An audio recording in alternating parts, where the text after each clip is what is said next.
Mars looks close when we see it in the night sky, a red point of light, quiet and distant, but familiar enough that it feels almost unreachable. We have sent robots there. We have photographed its deserts, drilled into rocks, listened to its winds, and even flown a helicopter through its thin atmosphere. From Earth, it can start to feel like Mars is just the next place waiting for us. But reaching Mars is not like flying to another country. It's not even like going to the moon. The moon is difficult, dangerous, and far away, but Mars is a completely different level of challenge. It's a moving planet, millions of kilometers from Earth, protected by distance, radiation, cold, dust, thin air, and the brutal reality that help cannot arrive quickly if something goes wrong. To reach Mars, humanity does not just need a powerful rocket, it needs timing, fuel, life support, radiation protection, landing technology, surface habitats, food, water, power, and the ability to survive months in deep space before even touching the ground. Mars is not just a destination, it's a test of whether humanity can become more than a one-planet species. The first challenge is timing. The first thing people misunderstand about Mars is that we cannot simply leave whenever we want. Earth and Mars are both moving around the sun, but they do not move at the same speed. Sometimes they are relatively close, other times they are on opposite sides of the solar system. That means a Mars mission depends on timing. The best launch window happens roughly every 26 days, when Earth and Mars line up in a way that makes the journey more efficient. Miss that window and the mission may have to wait more than 2 years for the next chance. This is why Mars missions are planned years in advance. The spacecraft cannot just point at Mars and fly straight there. It has to launch toward where Mars will be months later, because by the time the spacecraft reaches Mars orbit, the planet will have moved. In a way, reaching Mars is like trying to hit a moving target across the solar system while standing on another moving target with both worlds racing around the sun. The journey takes months. Even with the right timing, the trip to Mars takes a long time. Many mission designs estimate the journey could take around 6 to 9 months, depending on the path, spacecraft, and fuel strategy. That means astronauts would spend most of the year sealed inside a spacecraft, far from Earth, with no possibility of quick rescue. On the International Space Station, astronauts are close enough to Earth that emergency return is possible. On the way to Mars, there is no lifeboat. If something breaks, the crew has to fix it. If someone gets sick, the crew has to treat it. If supplies are damaged, there is no simple resupply mission. Every system has to work for months. Air has to be recycled. Water has to be recovered. Food has to be stored safely. Waste has to be managed. The spacecraft must protect the crew, provide power, maintain temperature, and keep humans alive in an environment that is trying to kill them every second. The distance is not just physical, it is psychological. Earth would slowly shrink behind them until it becomes just another bright point in the sky.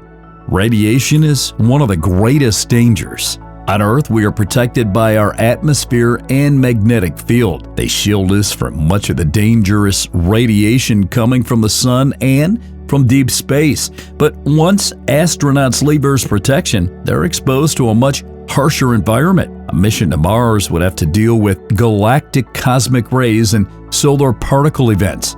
These are not small problems. Long-term radiation exposure can increase cancer risk, damage tissue, affect the nervous system, and create serious health concerns for astronauts. A solar storm could be especially dangerous if the sun releases a powerful burst of charged particles while astronauts are in deep space. They would need a shielded area inside the spacecraft where they could take shelter. This is one of the reasons Mars missions are so complicated. It is not enough to get there quickly. Spacecraft has to be designed like a moving shelter, a life support system, and a radiation bunker all at once. Space may look empty, but for the human body, it is filled with invisible threats. The human body was not built for the trip. Radiation is only one part of the problem. The human body evolved under Earth's gravity.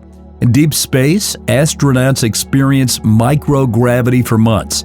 Without gravity pulling on the body, muscles weaken, bones lose density, fluid shifts, and the heart does not work the same way it does on Earth. Astronauts can exercise for hours every day to slow these effects, but they cannot completely stop them. After months in space, the crew would arrive at Mars weaker than when they left Earth.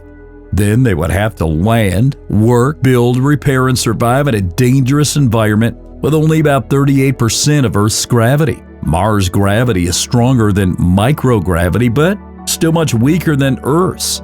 Scientists do not yet fully know what years in partial gravity would do to the human body, so the challenge is not simply reaching Mars alive, it is reaching Mars healthy enough to function. Landing may be the hardest part. After months of travel, the spacecraft still has to land, and landing on Mars is one of the most difficult problems in space exploration. Mars has an atmosphere, but it's extremely thin.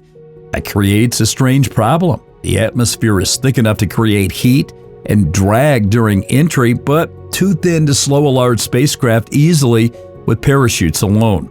A human mission would require landing much heavier vehicles than the robotic missions we have sent before. The spacecraft would slam into the Martian atmosphere at enormous speed. It would need a heat shield to survive entry, then systems to slow down, control its descent, and touch down safely. For robots, this has already been difficult. For a crewed mission carrying astronauts, habitat, supplies, and ascent vehicles, the challenge becomes far greater. The Planetary Society describes entry, descent, and landing as one of the biggest challenges for human Mars exploration because slowing down a large spacecraft from tens of thousands of kilometers per hour to a safe touchdown is extremely difficult. In other words, reaching Mars is not enough. The planet has to let you land, surviving after arrival. Once astronauts reach the surface, the mission is still far from over. Mars is cold, dry, dusty, and hostile. The air is mostly carbon dioxide and far too thin to breathe. Liquid water cannot remain stable on the surface for long. Radiation is still a concern because Mars does not have a global magnetic field like Earth. A Mars base would need power, likely from solar panels, nuclear systems, or both. It would need habitats that can hold pressure, protect against radiation, and survive dust storms. It would need systems to produce oxygen, recycle water, grow or store food, and keep the crew alive for months or years. Dust would be a major problem. Martian dust can coat solar panels, enter machinery, damage equipment, and make daily life harder. A dust storm could reduce sunlight and threaten power systems if the base depended too heavily on solar energy. Mars is beautiful from a distance, but on the surface, it is not welcoming. It is a desert planet that has been waiting for billions of years, and it offers nothing for free. Getting back is another mission. The most forgotten part of reaching Mars is leaving Mars. A human crew cannot simply land and wait for rescue. They need a way home. That means they must either bring a return vehicle with them or have one waiting on the surface before they arrive. The return system would need fuel, power, and the ability to launch from Mars and rendezvous with another spacecraft for the trip back to Earth. Some mission plans involve producing fuel from resources on Mars, especially using carbon dioxide from the atmosphere. This could reduce the amount of fuel launched from Earth, but it also means the mission depends on machinery working perfectly before humans can safely return. Mars is not a place where you want to discover that your fuel factory failed. A true Mars mission is not one journey. It is several missions stacked together. Launch from Earth, travel through deep space, land safely, survive on the surface, launch from Mars, return through space, and re-enter Earth safely. Every step has to work. So what does it really take to reach Mars? It takes more than a rocket. It takes patience, timing, engineering, biology, courage, and the ability to solve problems farther from home than any human has ever been. It means launching during the right window, surviving months in deep space, protecting the crew from radiation, keeping bodies and minds healthy, landing safely through a thin atmosphere, building systems that can support life on a dead world, and still having a way to come home. Ours is not impossible. Robots have already proven that we can reach it, but sending humans is different. Humans are fragile. We need air, water, food, warmth, pressure protection, and hope. That's why Mars matters. It forces humanity to grow up technologically. It forces us to think beyond flags, footprints, and short missions. It asks whether we can build a civilization that can survive beyond Earth. One day, humans may stand on the surface of Mars and look back toward the sky, knowing Earth is out there as a tiny, distant light. And in that moment, the journey will not just be about reaching another planet, it will be about proving that humanity can cross the darkness and still find a way to live.